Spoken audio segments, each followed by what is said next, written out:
నమస్తే రమగారు. నమస్తే జయ. రమగారు, పెళ్ళైపోయింది, కొన్ని సంవత్సరాలు అయిపోయినాయి. ఏమనిపిస్తుంది అంటే, ఎప్పుడు లేవటం, వండుకోవటం, తినడం, పడుకోవటం, ఇంతేనా నా జీవితం అని ఒకలాంటి విసుగు అనిపిస్తుందండి. దాని నుంచి ఎలా బయటపడాలి? అది ఒక్కొక్కసారి తీవ్ర స్థాయిలోకి వెళ్ళిపోతుంది. ఇప్పుడు మనం ఉన్నాం, పొద్దున్నే రావటం, కూర్చోవటం, చేయటం, మళ్ళీ వెళ్ళటం, ఇదేనా? ఏదన్నా కొంచెం బ్రేక్ చేయాలి, ఎక్కడికైనా వెళ్ళిపోవాలి, ఎవరితో మాట్లాడకూడదు. నాకైతే ఫోన్ స్విచ్ ఆఫ్ చేసేయాలనిపిస్తుంది రమ్మగారు. అట్లా కనీసం ఒక 2-3 రోజులన్నా అట్లా అయిపోతే బాగుండా అనిపిస్తుంది. కానీ ఆదివారం ఒక్కరోజు ఇంట్లో ఉండాలంటే ఎంత ఇబ్బంది అనిపించేస్తుందో. రెండూ ఉంటాయి కదా. జీవితం మొనాటనస్గా ఉంటుంది జయ. ప్రతి ఏజ్లోనూ ఒక్కొక్కసారి అనిపిస్తుంది. కొంచెం మిడిల్ ఏజ్కి వచ్చేసరికి, పెళ్ళయ్యి ఒక 10-12 సంవత్సరాలు అంటే వీళ్ళకి 40s ఇంకా రాకముందే భర్త, పిల్లలు, జీవితం ఏంటంటే కాంజుగల్ లైఫ్లో కొంత స్టాపేజ్, రకరకాల ఇబ్బందులు వచ్చేస్తాయి. భర్తలతోటి అంత బాగా ఉండదు, అంటే కొట్లాటలు ఉండకపోయినా కూడా బాగా కలిసి ఉంటున్నామని అనిపించదు. పిల్లల పనులు, ఇంట్లో వ్యవహారాలు, తర్వాత మనకే ఏమిటో విసుగు. ఎక్కడికైనా వెళ్ళాలంటే ఎన్ని పనులో చేస్తే కానీ ఎప్పుడు మనం పని చేస్తున్నట్టే ఉంటుంది. ఈ మొనాటనీని ఎప్పటికప్పుడు ఛేదిస్తూ ఉండాలి. మనం బ్రేక్ చేసేయాలా? బ్రేక్ చేయాలి. ఇదివరకటి పరిస్థితులు వేరు, ఇప్పటి మన జీవన విధానం చాలా మార్పు వచ్చేసింది. ఇదివరకు మనం గుంపుల్లో ఉండేవాళ్ళం, కనీసం ఒక 25-30 సంవత్సరాలు అనుకో. అసలు ఇప్పుడు లేటెస్ట్ పిల్లలకి గుంపుగా ఉండటం అంటే ఏమిటో తెలియదు. ఏదైనా ఫంక్షన్ అప్పుడు అలంకరించుకుని వెళ్ళటము అంతే. మళ్ళీ సపరేట్గా కూర్చొని వాళ్ళ ఫోన్ వాళ్ళు చూసుకోవటమే, నలుగురితో మాట్లాడే అవకాశాలు కూడా లేవు. ఏముండదు. ఇప్పుడు మనమే ఇలాగే చిన్న చిన్న సమాజాలుగా ఉంటున్నాం. దీనికి మొనాటనీని బ్రేక్ చేయాలంటే మనం ఇందులో ఈ మొనాటనీ వాళ్ళు ఏమవుతారంటే, అందరికీ వస్తాయి అంటే రావు, కానీ తప్పుదారులు పట్టేస్తారు. ఇప్పుడు ఇలాగే బోర్గా ఉంటుంది. కొత్తదనం కావాలి, ఆ కొత్త థ్రిల్ కావాలి జీవితంలో. ఈ థ్రిల్ కోసం రకరకాల వ్యవహారాలు ఎంటర్ అవుతాయి. దీంట్లో చక్కగా మంచి ఏమనాలి, ఫోకస్డ్గా అత్యద్భుతమైన విషయాలు చేసి రాసేవాళ్ళు, చదివేవాళ్ళు, పరిగెత్తేవాళ్ళు, కొత్త కొత్తవి నేర్చుకుని వాటిని చేసేవాళ్ళు, ఫ్లరిస్ట్గా అయ్యేవాళ్ళు ఉంటారు. కొత్త బిజినెస్ స్టార్ట్ చేసి ఆ వైపుకు అల్లుకుపోయి ఈ మొనాటనీ నుంచి బయటపడిపోయేవాళ్ళు. చక్కగా ఏదైనా రాయడం మొదలుపెట్టి, చిన్న చిన్న రాతలతో మొదలుపెట్టి చాలా బాగా రాస్తున్న రచయిత్రులు ఎందరో. ఈ మొనాటనీ మగవాళ్ళకు కూడా వస్తుంది, వాళ్ళని పక్కన పెడతాం, మనం ఆడవాళ్ళ గురించే మాట్లాడతాం. తర్వాత కొత్తవి నేర్చుకోవటం, ఎక్కడికైనా వెళ్తూ ఉండటం, మనం ఏదైనా చూసొచ్చాం దాని మీద కూడా రాయటం, సినిమా చూసాం దాని మీద రాయటం, అలాంటివి చేసేవాళ్ళు ఉంటారు. ఇవన్నీ చూడు మన జీవితంలో ముందుకెళ్ళటానికి. అవును, అవన్నీ మనకు ప్లస్లు అవుతాయి. ఇంకొంతమంది పరాయి మగవాళ్ళతో స్నేహాల్లోకి దిగుతారు, ఫ్రెండ్స్ మధ్య తగాదాలు పెడతారు. మొనాటనీని బ్రేక్ చేయడానికి భర్తతో కాకుండా ఇంకెవరితోటన్నా బయటికి వెళ్ళాలన్న వస్తూ ఉంటుంది. ఫ్యామిలీ విచ్ఛిన్నమైపోతుంది. ఈ మొనాటనస్గా ఉండటం వల్ల ఎప్పుడు అవే మొహాలు, అదే కాస్త కొత్తదనం ఎక్కడైనా కనపడితే అటువైపు ఆకర్షితులైపోతాం. అది చెడు కావచ్చు అప్పుడప్పుడు. ఇదొక సమస్య. ఇంకొంతమంది డిప్రెషన్కి లోనైపోతారు. ఈ మూడో కేటగిరీ, నేను ఇంతకుముందు చెప్పిన కేటగిరీలో అందరూ ఉంటారని నేను అన్ను. కొంతమంది వెళ్ళేందుకు అవకాశం ఉంది. ఫోన్లలో ఎవరితోటైనా చాట్ చేస్తూ ఉండటం, ఎవరితోటో మాట్లాడటం, అంతే. అంటే తమ టైంని వేరే చోట ఎంగేజ్ చేసుకుంటారు. ఈ బోర్డమ్ మంచి అవ్వచ్చు, చెడు అవ్వచ్చు. ఈ బోర్డమ్ని జయించడానికి. రైట్. తర్వాత డిప్రెషన్కి లోనైపోయేవాళ్ళు, అనారోగ్యాలకి లోనైపోయేవాళ్ళు. తద్వారా ఏమవుతుందంటే ఫ్యామిలీ నుంచి చెడిపోతారు. డిప్రెస్డ్గా ఉన్నా ఫ్యామిలీతో సెపరేషన్ వచ్చేస్తుంది. అవును, వీళ్ళ కష్టం ఏమిటో అవతల వాళ్ళకి అర్థం కాదు. అన్నీ ఉన్నాయి, శుభ్రంగా డబ్బులు ఉన్నాయి, సరిపడా మనకి చాలా లేపైనా ఉన్నాయి. సో ఇలా ముచ్చేలాగా పిల్లలు ఉన్నారు, అమ్మ నాన్న ఉన్నారు, భర్త బాగానే ఉంటాడు, అతనికి ఏం హ్యాబిట్స్ లేవు, బాగానే ఉంటాడు, సంసారం నడు. ఎందుకు ఈ అమ్మాయి డిప్రెషన్గా ఉంది, ఇంత డిప్రెసివ్గా ఎందుకు అయిపోతుంది అర్థం కాదు. లోన్లీనెస్, మొనాటనీ నిన్ను అలా చేస్తున్నాయనే విషయం అవతల వాళ్ళకి అర్థమే కాదు. నాకు డిప్రెషన్ అమ్మా అని చెప్పేవాళ్ళని నేను ఎంతమందిని వింటూ ఉంటానో జయ. డిప్రెస్డ్గా ఉంటుంది అంటే మనం ఏంటంటే మనకున్న ఈ పరిస్థితుల్ని బీట్ చేయటం రాదు, దాటి వెళ్ళటం రాదు, దాటితే తప్పేమో అని అనిపిస్తుంది, స్వతంత్రించలేకపోతారు. నాకు విసుగ్గా ఉంది, నేను ఏదైనా చేస్తానంటే రెండో వాళ్ళు దాన్ని సమర్థించరు, ఒప్పుకోరు. వాళ్ళతోటి కూడా ఒకవేళ మిగిలిన విషయాల్లో బాగానే ఉంటారు. ఇలా ఈమెకు వస్తున్న ఈ విసుగుని, ఈ చికాకుని వాళ్ళు అర్థం చేసుకోలేరు. డిప్రెషన్ క్రమంగా అనారోగ్యానికి దారితీస్తుంది. ఈ మొయ్యలేని బరువు అయిపోతుంది జీవితం. మోకాళ్ళ నొప్పులు వచ్చేస్తాయి తొందరగా, మెనపాజల్ ఇష్యూస్ వచ్చేస్తాయి తొందరగా. ఎంతసేపు ఇంకొంతమందికి ఖాళీగా ఉండి ఉండి భర్తల మీద అనుమానాలు వస్తూ ఉంటాయి. మనకేం పని లేదు, ఎంతసేపు వాళ్ళ మీదే దృష్టి, పిల్లల మీదే దృష్టి, ఏమే భయాలు వస్తాయి. వాళ్ళకి ఏదైనా అయిపోతున్నామో, వీళ్ళకి ఏదైనా అయిపోతున్నామో, అమ్మా నాన్న ఏదైనా అయిపోతారేమో, మరణాలు. అక్కడి నుంచి కొంతమంది టీవీ న్యూస్లు తెగ చూసేస్తుంటారు. అవునండి, న్యూస్లు చూసి భయం. ఎలా జయించాలి రమ్మగారు మరి? మొనాటనీని జయించాలంటే ముందు మిమ్మల్ని మీరు జయించాలి.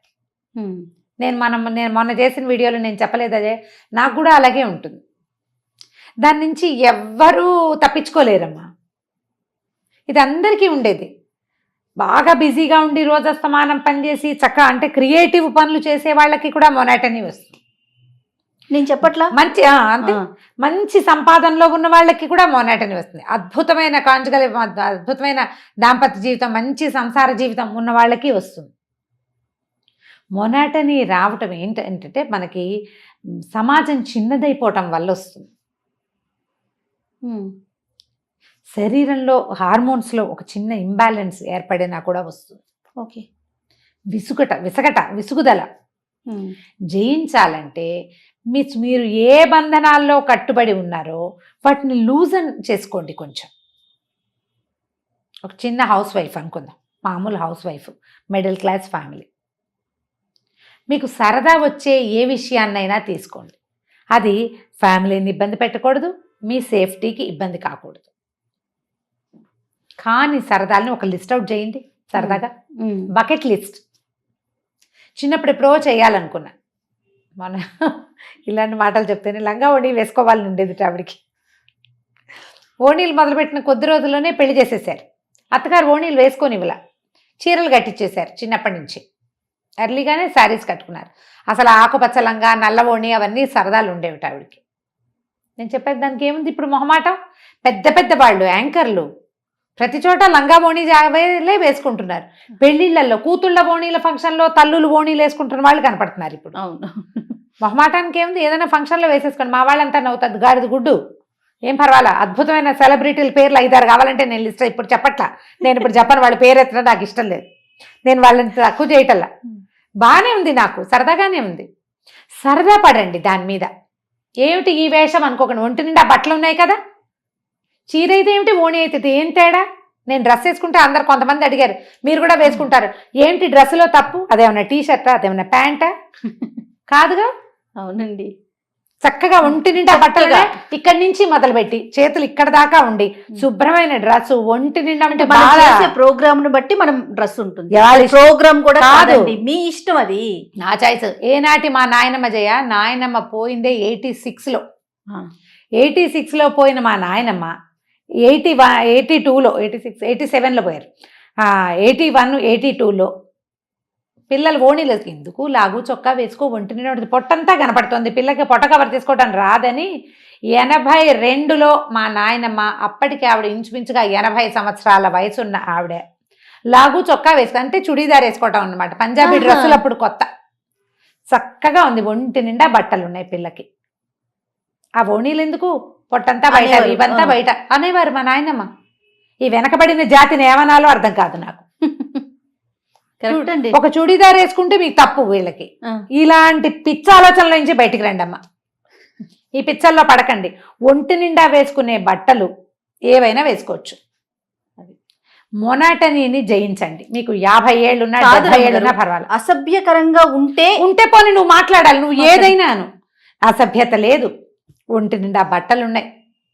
నువ్వు ఎవరిని ఏమనగలవని ఎవరినైనా ఏమైనా అంటావో చెప్పు. మరి నీ సొంత పిల్లల మీద మనకి కంట్రోల్ లేదు కదా ఇప్పుడు. అట్లాగే ఉన్నారు రమ్మగారు. ఎందుకో ఈ పిచ్చి ఆలోచనలో నుంచి బయటకు వచ్చేయండి. మీ ఫ్యామిలీకి ఇబ్బంది కలగకూడదు, మీ సేఫ్టీకి ఏదీ రాకూడదు, అసభ్యతకి అవమానపడే రకమైన ప్రవర్తనకి వెళ్ళకండి. మీ ఆత్మగౌరవాన్ని, ఆత్మాభిమానాన్ని రక్షించుకుంటూ మీరు ఏ మొనాటనీలో నుంచి మీకు విసుగ్గా అవుతో దాంట్లో నుంచి చేంజ్ చేసుకోండి. నా సజెషన్స్ ఎప్పుడు కూడా చాలా ప్రాక్టికల్గా ఉంటాను జయ. నేను అవునండి. నా సొంత విషయంలో నేను ఏం చేయగలను నేను అదే చెప్తా కానీ నేను చెయ్యలేనివి నేను చెప్పట్లేదు. పొద్దున్నే నిద్రలేచి అంటే వాళ్ళంతా బంగారు తల్లులు. నేను పొద్దున్నే లేస్తాను కానీ అందులో లేవగానే స్నానం చేసి స్టవ్ ముట్టుకునే గుణం లేదు నాకు. ఆ బంగారు తల్లిని కానని చెప్తున్నాను నేను ఓపెన్ గా. ఎస్, మోస్ట్ ప్రాక్టికల్ థింగ్స్ ఈ రోజుకి కావాల్సిందే. ఇవాళకి ఏం కావాలి, అందులో మనం ఇబ్బంది పడకూడదు, ఎస్, మన కుటుంబం ఇబ్బంది పడకూడదు, మనం హాయిగా ఉండాలి. ఈ తలకాయ నొప్పులు, ఈ విసగట, దీన్ని బీట్అవుట్ చేయండి. నా పాయింట్స్ ఏంటంటే ఎక్కడికైనా అవుటింగ్కి వెళ్ళండి. ఎస్. ఇప్పుడు ఉద్యోగాలు నేనున్నాను రమ్మగారు, నా గురించి చెప్పండి. నువ్వే అవుటింగ్, నీ ఆయన పిల్ల అమ్మ అక్క కాదు, నాతో పద.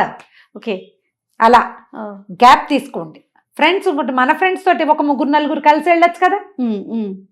ఒక చిన్న ప్లేస్కి ఎక్కడికైనా వెళ్ళండి. బాధ్యతలు లేని ఒక 2 రోజుల జీవితాన్ని అనుభవించండి. ఇందులో బాధ్యత లేదా అంటే అసలు లేకపోవట్లేదు. మీ బాధ్యత మీ మీదే ఉంది, మీ కుటుంబ మర్యాద మీ మీదే ఉంది, మీ ఆత్మగౌరవం మీరే కాపాడుకోవాలి. ఈ బాధ్యతను తీసుకోండి. పిల్లలు, బట్టలు, భర్త, సామాన్లు, బ్యాగ్ పెట్టావా, అది పెట్టావా, ఇది పెట్టావా, ప్రశ్నల నుంచి 2 రోజులు బయటకు రండి. ఓన్లీ 2 days అని చెప్తున్నా నేను. ఇందులో మిమ్మల్ని బరి తెగించమని ఇవి నేర్పిస్తారా అలాంటి పిచ్చి ప్రశ్నలు వేస్తే పిలిచి మరీ పళ్ళు రాలగొట్టేస్తా. ఎవరైనా సరే ఇంటికి పిలిచి పళ్ళు రాలగొట్టేస్తాను. ఎందుకు రమ్మగారు బాగా కోపం వస్తుంది జయ నాకు. ఏమిటి ఒక హాయిగా ఫ్రీగా ఉండండి అంటే ఇవి నేర్పిస్తారు. ఏమిటి అవి నేర్పిస్తారు? నేనా బట్టలు ఇప్పుకుని తిరగమన్నాను? మంచిని తీసుకోలేకపోతున్నారు. ఎందుకంటే మీ బుర్రలో బూజుంది, మీ బుర్రలో పాత చింతకాయ పచ్చడి ఉంది 10 ఏళ్ల క్రితం. దాన్ని పారేయండి బయట. మనుషులుగా ఉండండి కనీసం.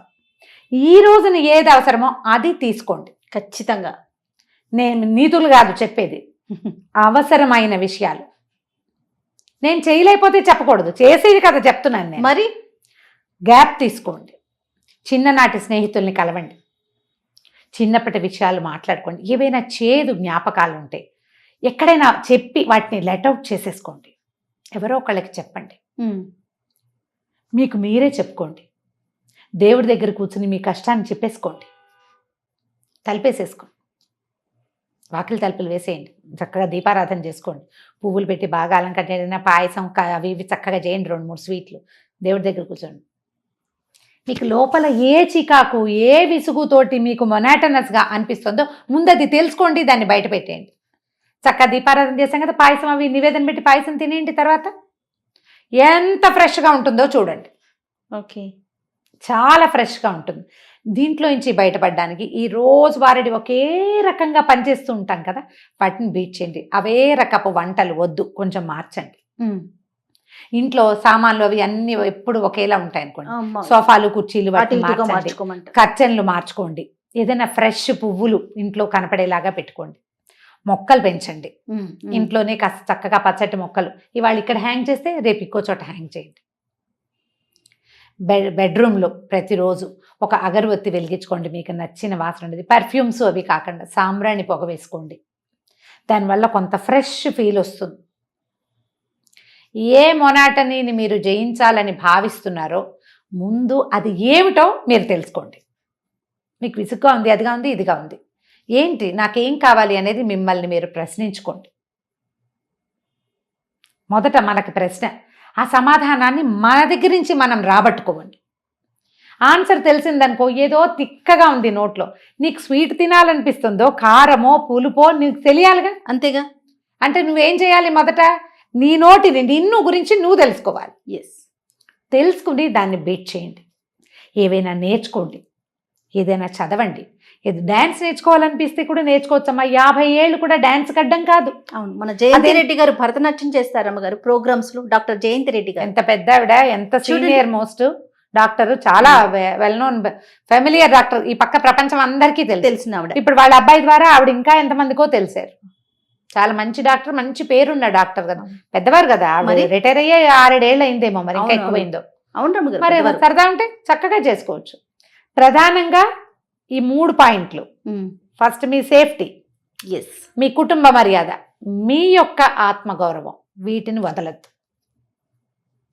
మిగిలినవి ఏమైనా బీట్ చేయండి. సంసారము జీవితమే కాదు, నేను కూడా ఉన్నాను ఇందులో అనేది తెలుసుకోండి.